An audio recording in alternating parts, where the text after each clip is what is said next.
Maligaya at pinagpalang Pasko po sa ating lahat. Sa lahat po ng mga isang maligaya at pinagpalang Pasko po sa ating lahat. Sa lahat po ng mga iskumbro na sumama sa atin at sumubaybay sa atin sa taon na ito ng 2025. Isang pasasalamat po ang aking pinaabot sa inyong lahat.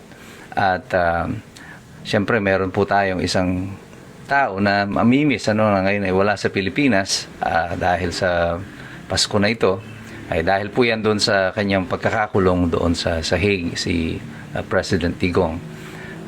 Mapanalangin na lang ng buong sambayan ng Pilipino ay dumating yung panahon na siya ay makauwi din dito sa Pilipinas.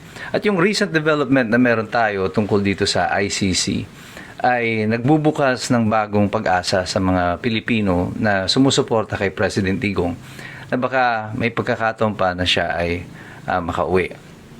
Well, nung nag-release ako ng video tungkol dito sa ICC, mayroong mga nag-comment na para daw akong hindi abogado at hindi ko alam kung aking mga pinagsasasabi. Kasi marami naman daw mga bansa pa ang sumusuporta sa ICC. Well, apparently, itong mga nagsasabi ng ganito ay sila yung mga hindi nakakaunawa on how the geopolitics and the dynamics of the creation, the powers that support the ICC, ang susi sa continued existence and relevance of this organization. Yung iba, akala itong ICC ay kapareho ng United Nations. Akala nila hindi na ito nagkakamali, at walang paraan para ito ay salungatin at hindi ito pwedeng salungatin ng kahit na sino man. Well, the recent events na sinalungat na nga ito ng Russia, ng Amerika, ng Israel at ilang pang mga bansa ay nagpapakita sa inyo na kung gaano katotoong napakahina nung ICC na ito. And this type of a body is irrelevant in so far as international geopolitics is concerned at the moment. Consider this. There are 93 member nations of the United Nations. Of these 193, 139 initially signed the Rome Statute. Of that 139, 29 did not ratify. That means 110 ang natira. Of this 110 who initially signed, yung Russia nag-withdraw ng kanyang signature. Yung Pilipinas nag-withdraw ng kanyang signature. And last June of 2025, nag-withdraw din po ang Hungary ng kanilang suporta. At sa kanilang withdrawal, ang presidente ng Hungary ay sinabi na this ICC ceased to perform the duty for which it was originally created. It has become a political instrument, a political weapon. Sinabi niya ito in support of Israel for what the ICC did in issuing a warrant of arrest against Israel. At kay Vladimir Putin ng Russia, inisyuhan din ng warrant of arrest. Now, you have to consider itong ICC kung gaano ito kakabulnerable under the following circumstances. Number one, yung malalakas na bansa ay hindi naman po nakapirma dito. Kasama dito ang Amerika, ang China, ang Russia, ang Turkey, at India, Pakistan, and another, hindi masyadong malakas economically, but it is a nuclear power, that is North Korea. At sa Europa, bukod sa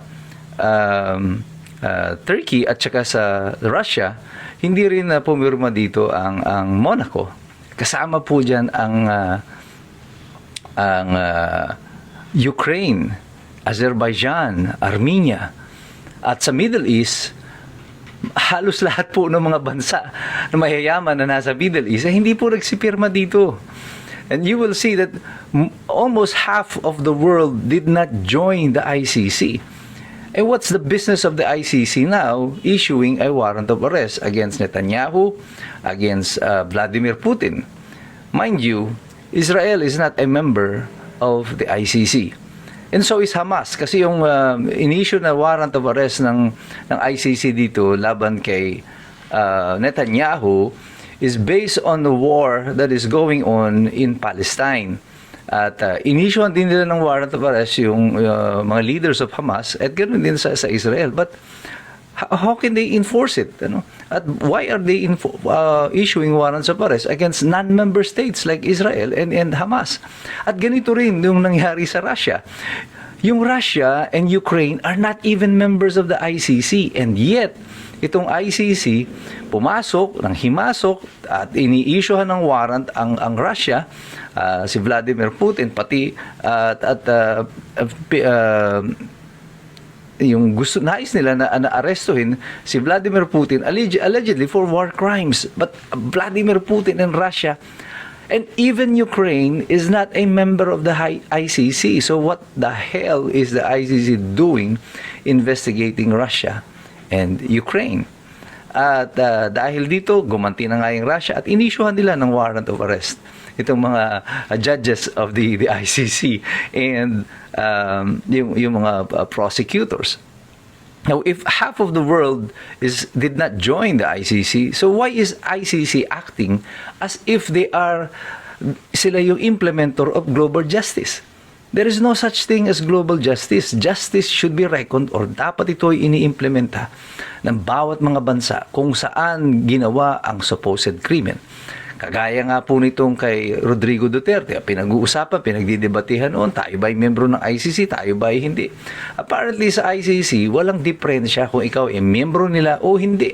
Kagaya nga ng Russia, Ukraine, ng Israel, even though these countries are not members of the ICC, mag-i-issue pa rin sila ng warrant.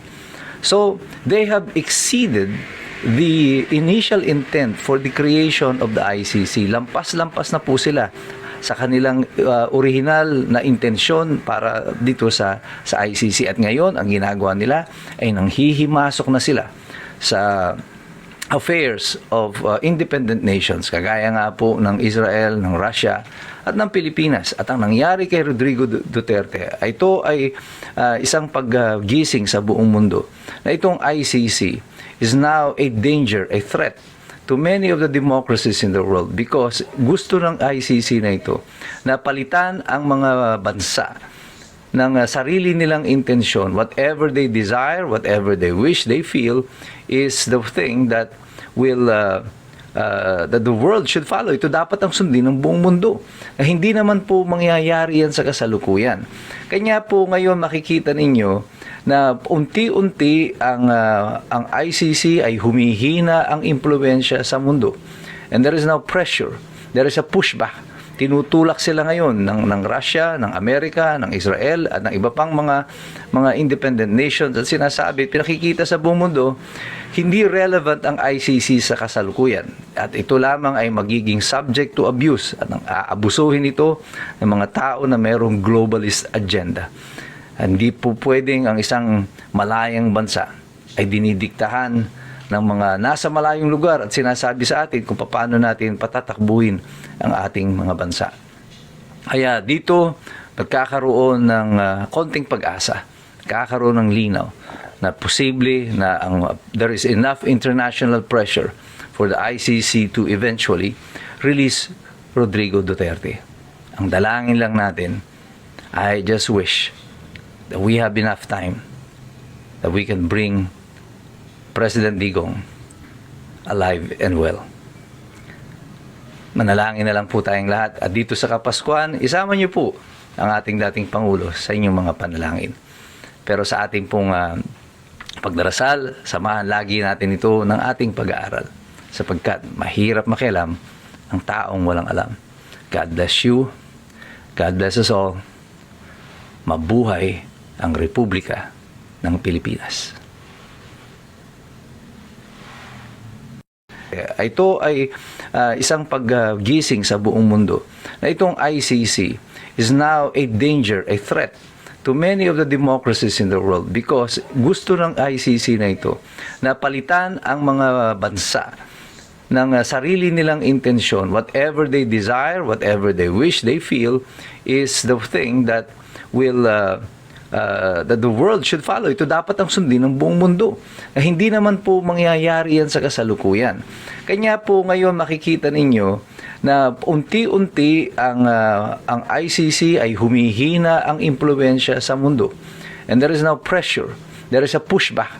tinutulak sila ngayon ng Russia, ng Amerika, ng Israel at ng iba pang mga independent nations at sinasabi, pinakikita sa buong mundo, hindi relevant ang ICC sa kasalukuyan. At ito lamang ay magiging subject to abuse at aabusuhin ito ng mga tao na mayroong globalist agenda. Hindi po pwedeng ang isang malayang bansa ay dinidiktahan ng mga nasa malayong lugar at sinasabi sa atin kung paano natin patatakbuhin ang ating mga bansa. Kaya dito, nagkakaroon ng konting pag-asa, nagkakaroon ng linaw na posible na there is enough international pressure for the ICC to eventually release Rodrigo Duterte. Ang dalangin lang natin, I just wish that we have enough time that we can bring President Digong alive and well. Manalangin na lang po tayong lahat. At dito sa Kapaskuhan, isama niyo po ang ating dating Pangulo sa inyong mga panalangin. Pero sa ating pong pagdarasal, samahan lagi natin ito ng ating pag-aaral. Sapagkat mahirap makialam ang taong walang alam. God bless you. God bless us all. Mabuhay ang Republika ng Pilipinas.